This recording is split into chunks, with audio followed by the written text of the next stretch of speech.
நல்லா டேஸ்டியான பிரிஞ்சி சாதம் எப்படி செய்யுதுன்னு பார்க்கலாமா? ஒரு குக்கரில் 2 டீஸ்பூன் ஆயில் சேர்த்துக்கலாம். ஆயில் சூடானோடனே பட்டை, கிராம்பு, 3 ஏலக்காய், கொஞ்சம் சோம்பு போட்டு நல்லா வதக்கிக்கோங்க.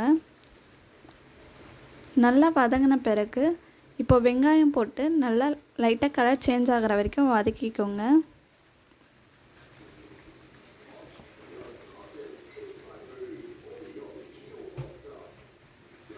நல்லா வதங்கின பிறகு 4 பச்சை மிளகாய், கொஞ்சம் கருவேப்பிலை, கொஞ்சம் கொத்தமல்லி போட்டு அதையும் சேர்த்து நல்லா வதக்கிக்கலாம். இப்போது தக்காளி போட்டு அதையும் சேர்த்து நல்லா வதக்கிக்கோங்க.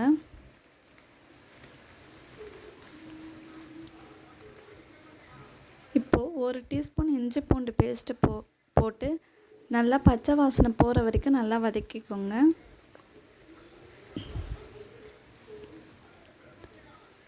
இப்போது நம்ம காய்கறி சேர்த்துக்கலாம். நான் 2 கேரட், 1 உருளைக்கிழங்கு, 5 பீன்ஸ் சேர்த்துருக்கேன்.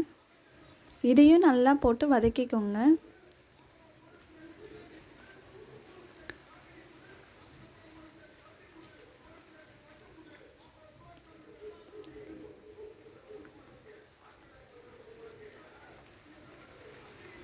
இப்போது 1 டீஸ்பூன் கரம் மசாலா, 2 டீஸ்பூன் மிளகாத்தூள், 1 டீஸ்பூன் சிக்கன் வறுக்கிற பொடி போட்டு நல்லா வதக்கிக்கோங்க.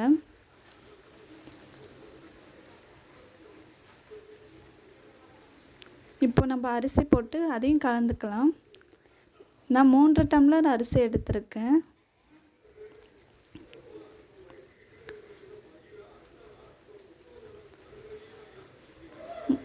மூன்றரை டம்ளர் அரிசிக்கு நான் 6 டம்ளர் தண்ணி எடுத்திருக்கேன். இப்போ தேவையான உப்பு போட்டு நல்லா கலந்து குக்கர் மூடி வச்சிடலாம். 3 விசில் கழித்து எடுத்து பார்க்கலாம். இப்போது பிரிஞ்சி சாதம் ரெடி ஆயிடுச்சு. இப்போ இதை நல்லா கலந்து விட்டுக்கலாம்.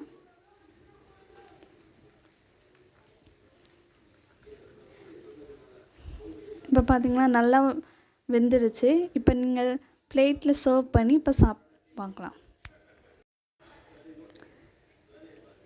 சாப்பிட்டு பார்த்து எப்படி இருக்குன்னு நீங்களும் ட்ரை பண்ணி சொல்லுங்கள்.